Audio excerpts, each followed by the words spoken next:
Recently, I made a video about the 5 things that I didn't like about my Bronco. So now I'm going to explain why I think the Bronco is so great. This is the first SUV that I've ever owned. And I bought it to replace my aging Camry, which was my daily driver. Originally, I was going to buy a Tesla Model Y, believe it or not.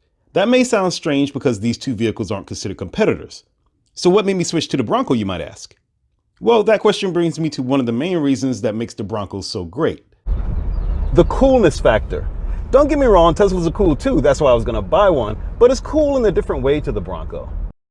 The Tesla Model Y is a chic, futuristic, technology-packed SUV for the laptop-toting, latte-sipping, ultra-sophisticated crowd. In contrast, the Bronco is more blue-collar and agricultural in nature, which I found very appealing. If the Tesla Model Y is Tony Stark, aka Iron Man, then the Ford Bronco definitely has to be Captain America. Both are cool, but in their own unique ways. The Bronco's blue-collar appeal comes down to its ruggedness, especially when equipped with the Sasquatch package. It just looks badass. I haven't been off-road yet, but it's no secret as to how capable this vehicle is. By now you may have seen videos of the Bronco doing some pretty incredible things off-road. It can go anywhere and do anything. It's built like a tank. You could probably drive it straight through a tree and not even scratch it. Yes, I know the Bronco isn't perfect. All of this ruggedness comes at a price. Sure, it's kind of noisy inside and somewhat unrefined.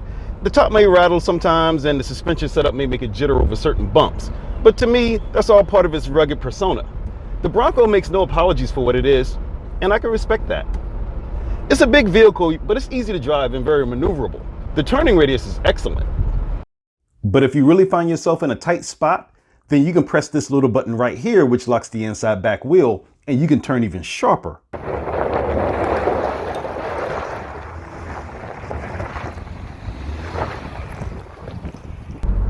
Okay, that really isn't what that button is actually intended for. I just thought it would be hilarious to demonstrate that on the street. I know, I grew up one day. You can have a lot of fun in a Bronco, but it can also be serious and all grown up too. It cleans up nicely and can be very classy. It may be rugged, but that doesn't mean that it's uncouth. It's sexy enough to feel right at home being valet parked at your local fancy restaurant. This vehicle has a massive amount of charisma. And another thing that makes the Bronco great. Did I mention that it's a convertible? And the doors even come off as well. You don't get much cooler than that. Remember a few years back when people were doing that silly dance challenge by jumping out of a moving car, and many of them wound up falling in or out of the vehicle? Well, if they had a Bronco, then they could have simply taken the doors off and it would have been a lot easier. I still don't recommend trying it though. Shout out to YouTube user Wild Horses Off-Road who commented on one of my videos. He hit the nail on the head when he wrote, "Smiles per mile, sir. Smiles per mile." Which brings me to my closing thought. I see other people riding around in luxury SUVs with all their creature comforts and the latest in gadgets and gizmos. That's great and all, but I'm not of the mindset that you need to recreate your living room inside your car. They may be more comfortable, but I think that I'm enjoying myself more. And I can't help but feel all the better off for it. If you have a Bronco reserved and you're fed up with the wait time, don't cancel your order. It's worth the wait. Well, that's all I have for now. And as always, thanks for watching. See you next video.